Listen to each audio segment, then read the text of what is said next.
pasal yang ke-20 ayat 1 sampai ayatnya yang ayat 7 sampai ayatnya yang ke-12. Kisah Para Rasul pasal 20 ayat yang ke-7 sampai ayat 12. Jika kita sudah menemukan bagian bacaan firman Tuhan, kita biarkan Alkitab kita terbuka, kita berdoa memohon bimbingan Roh Kudus. Mari kita berdoa. Tuhan, saat ini kami anak-anak Tuhan sudah membuka Alkitab kami. Tanda bahwa kami siap untuk membaca dan merenungkan kebenaran firman-Mu. Hadirlah bersama dengan firman-Mu Tuhan, berkati kami semua melalui firman-Mu ini, agar kami terus dikuatkan dan juga senantiasa dimampukan Tuhan menjalani kehidupan seturut dengan firman-Mu.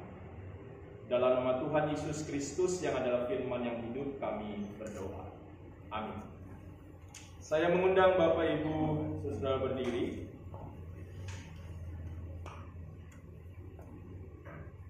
Pembacaan Alkitab di dalam ibadah ini dari Kisah Para Rasul pasal 20 ayat yang ke-7 sampai 12, firman Tuhan menyatakan. Pada hari pertama dalam minggu itu, ketika kami berkumpul untuk memecahkan roti, Paulus berbicara dengan saudara-saudara di situ, karena ia bermaksud untuk berangkat pada keesokan harinya. Pembicaraan itu berlangsung sampai tengah malam. Di ruang atas di mana kami berkumpul dinyalakan banyak lampu. Seorang muda bernama Yutikus duduk di jendela. Karena Paulus amat lama berbicara, orang muda itu tidak dapat menahan kantuknya. Akhirnya ia tertidur lelap dan jatuh dari tingkat ketiga ke bawah. Ketika ia diangkat orang, ia sudah mati. Tetapi Paulus turun ke bawah, ia merebahkan diri ke atas orang muda itu, mendekapnya dan berkata, "Jangan ribut, sebab ia masih hidup." Setelah kembali ke ruang atas, Paulus memecah-mecahkan roti lalu makan. Habis makan masih lama lagi ia berbicara, sampai fajar menyingsing. Kemudian ia berangkat. Sementara itu, mereka mengantarkan orang muda itu hidup ke rumahnya, dan mereka semua merasa sangat terhibur.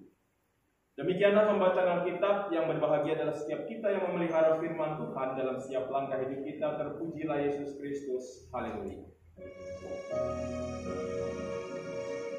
Haleluya. Haleluya. Haleluya. Silakan duduk kembali. Bapak Ibu Saudara-saudara, umat yang terkasih dalam Tuhan Yesus Kristus, sungguh kita bersyukur kalau hari ini kita memulai kembali ibadah keluarga bersama-sama sebagai jemaat di GPI Bukit Kamal. Meskipun memang kita belum melaksanakannya di rumah-rumah karena masih juga melihat situasi dan kondisi, tetapi biarlah semua itu tidak mengurangi persekutuan kita, mengurangi juga rasa syukur kita kepada Tuhan karena kita boleh berjumpa kembali dalam ibadah ini, dan berharap kesempatan-kesempatan mendatang kita kembali juga bisa beribadah bersama-sama.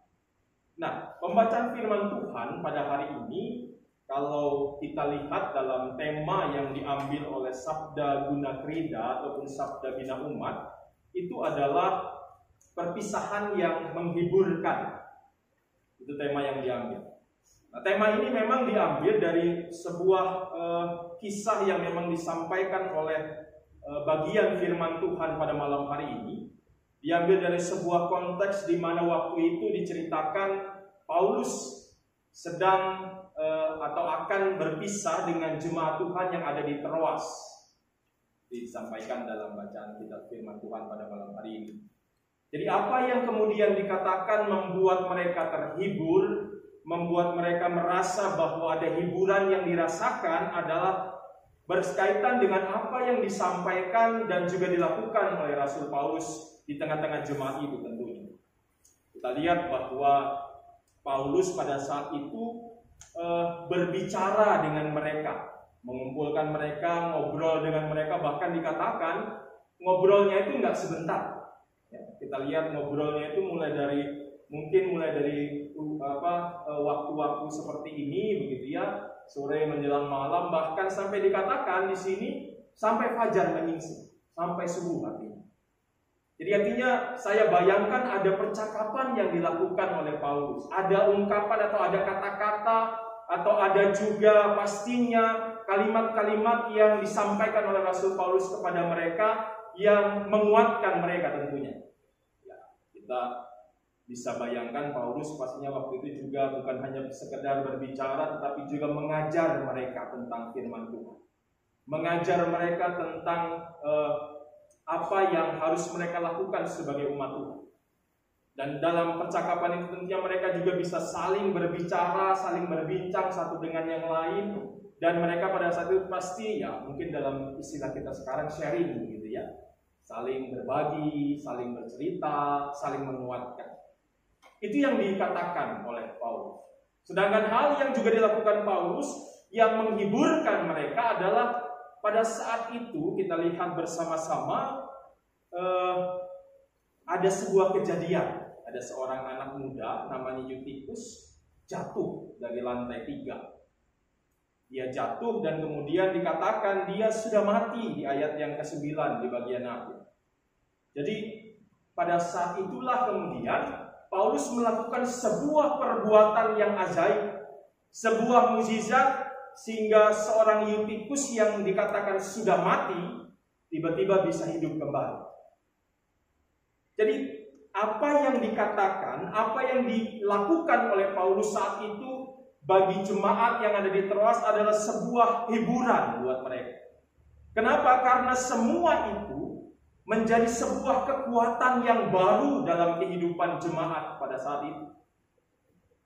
Karena memang jemaat itu ada di sebuah lokasi. Jadi Bapak Ibu, kota Troas ini sebenarnya adalah sebuah kota yang penting buat orang Romawi. Bahkan ada sebuah dalam ensiklopedia kitab itu dikatakan Julius Caesar itu sempat ingin memindahkan pusat pemerintahan dari Roma ke Troas. Jadi artinya kita bayangkan kota ini penting buat orang Romawi. Kota ini luar biasa posisinya bagi orang Romawi. Dan tentunya bahwa kalau kota itu luar biasa penting, artinya banyak orang Romawi di sana, dan tentunya itu semua menjadi sebuah ancaman tersendiri bagi keberadaan persekutuan orang-orang Kristen. Karena di masa itu kan orang Kristen belum bisa diterima oleh banyak orang, khususnya bagi orang Romawi.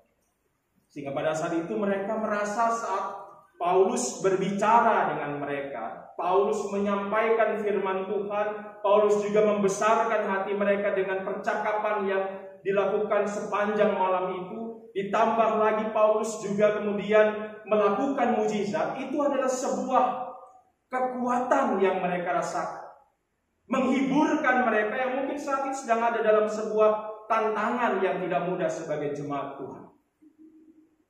Jadi sama seperti yang jemaat-jemaat yang lain, memang tantangan pada waktu itu kan memang cukup berat begitu ya. Orang-orang Kristen waktu itu mungkin seperti halnya di zaman dulu kita mengalami juga begitu sebagai orang Kristen di wilayah ini. Jadi gambaran itu yang juga dialami oleh orang-orang di Troas. Keberadaan mereka tidak diterima, keberadaan mereka mungkin mengalami persekusi begitu ya. Sehingga mereka membutuhkan sebuah kekuatan. Dan kekuatan itu hadir saat Paulus datang, bercakap-cakap dan juga melakukan mukjizat bagi mereka. Jadi itu tema yang diambil oleh Sabda Gunadharma dan Sabda Bina Umat. Namun selain juga pesan itu, ada dua pesan lagi yang ingin saya sampaikan melalui firman Tuhan pada malam hari ini.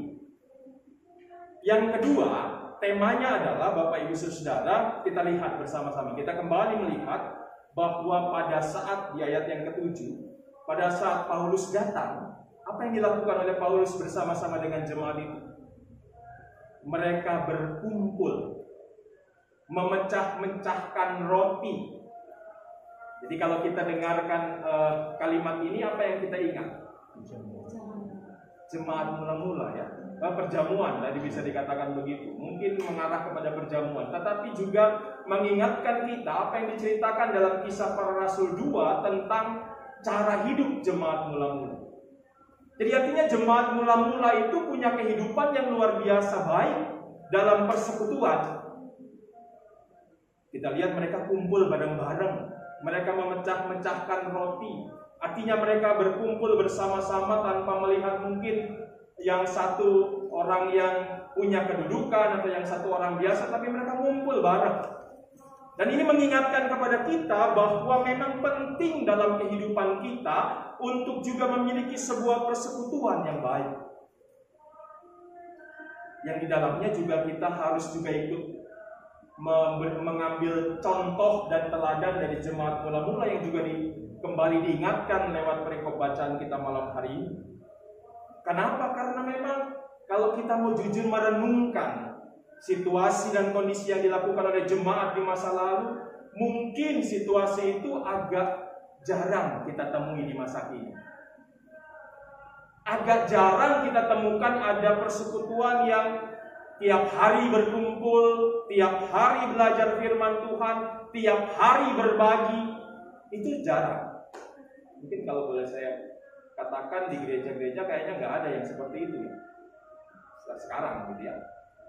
Artinya bahwa persekutuan yang ada di masa itu menjadi sebuah persekutuan yang benar-benar mengikatkan anggotanya, mengikatkan jemaatnya, sehingga ada rasa memiliki, sehingga ada rasa bahwa mereka saling membutuhkan, ada rasa bahwa mereka merasa bahwa ini adalah saudara saya, ini adalah keluarga saya.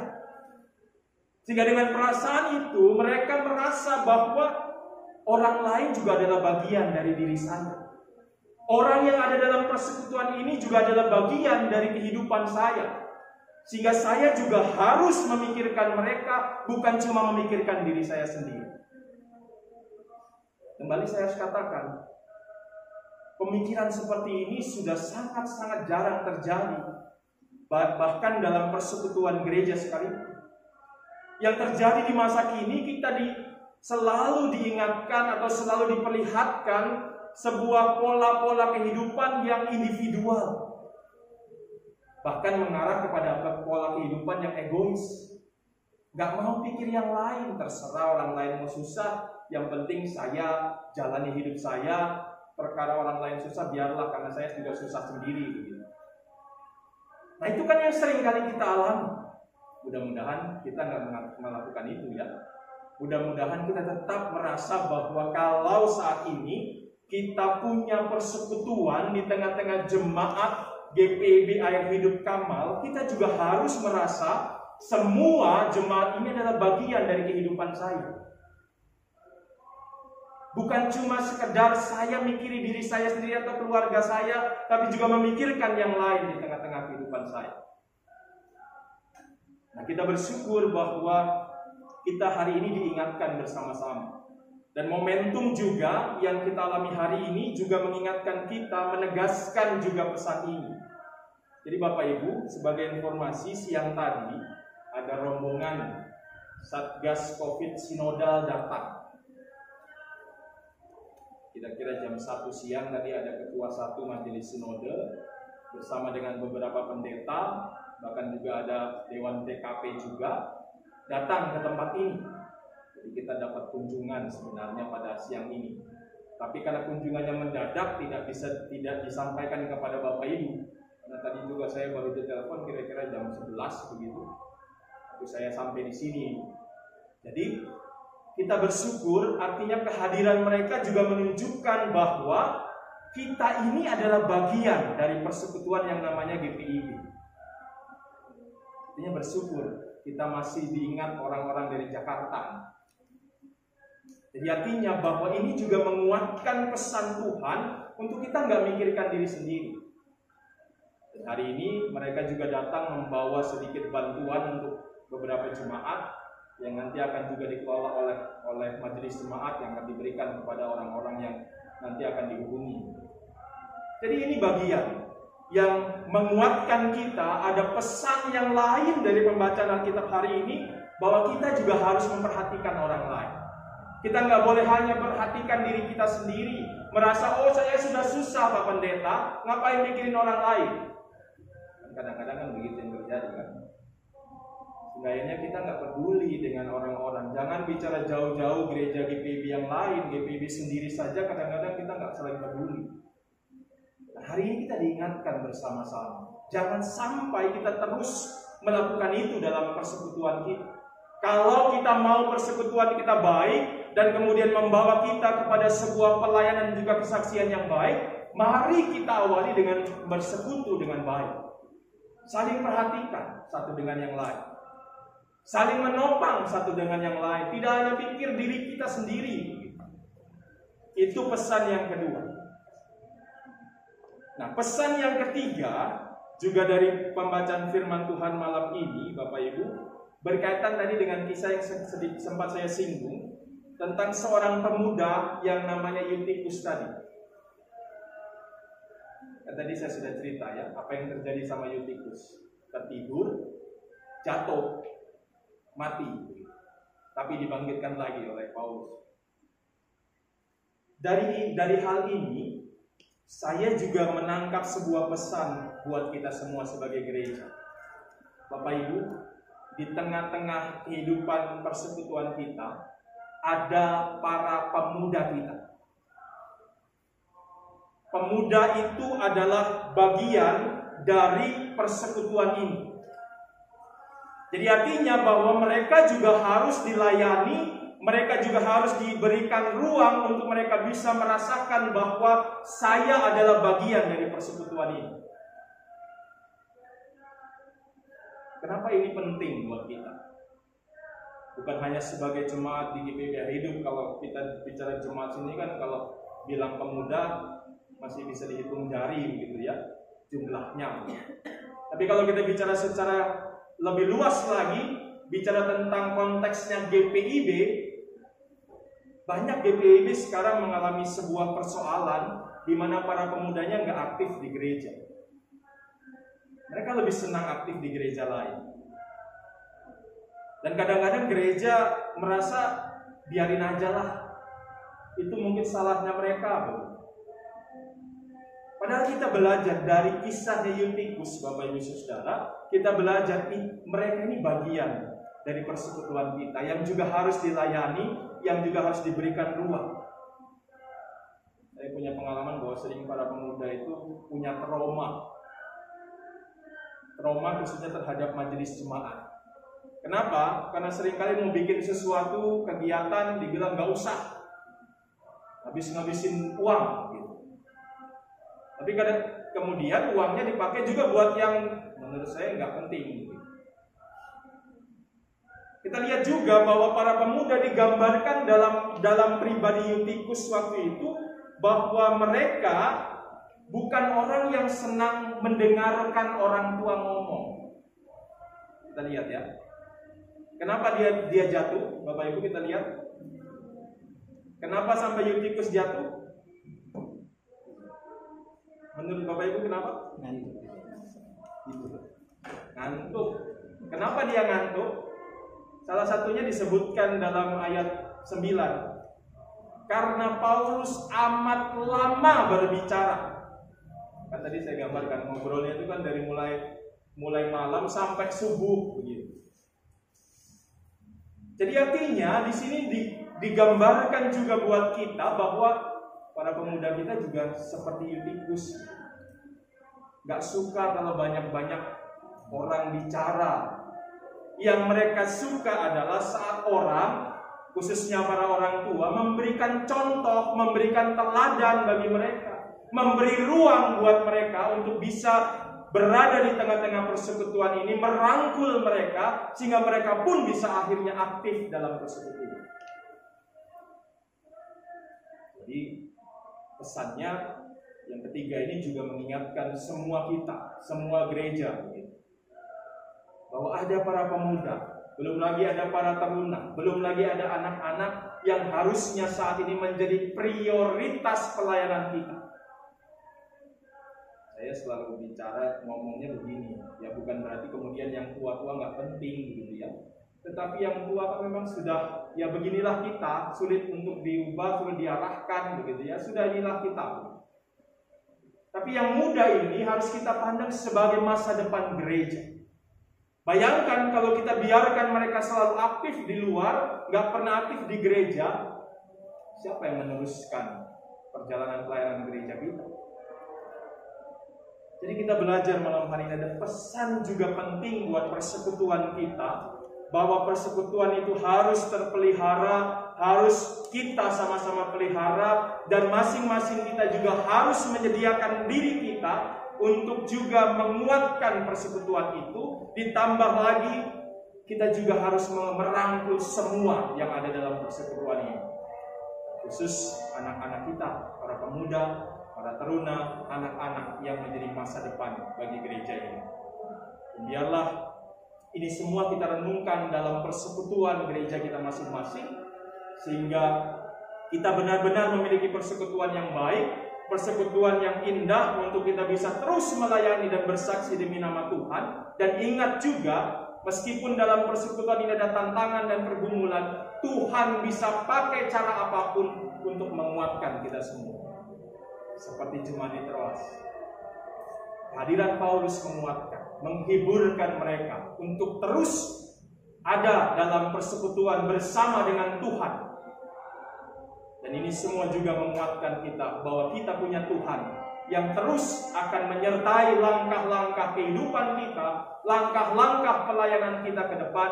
Yang terpenting untuk kita menyerahkan dan mengandalkan Tuhan dalam setiap langkah kehidupan kita. Tuhan memberkati kita semua. Amin.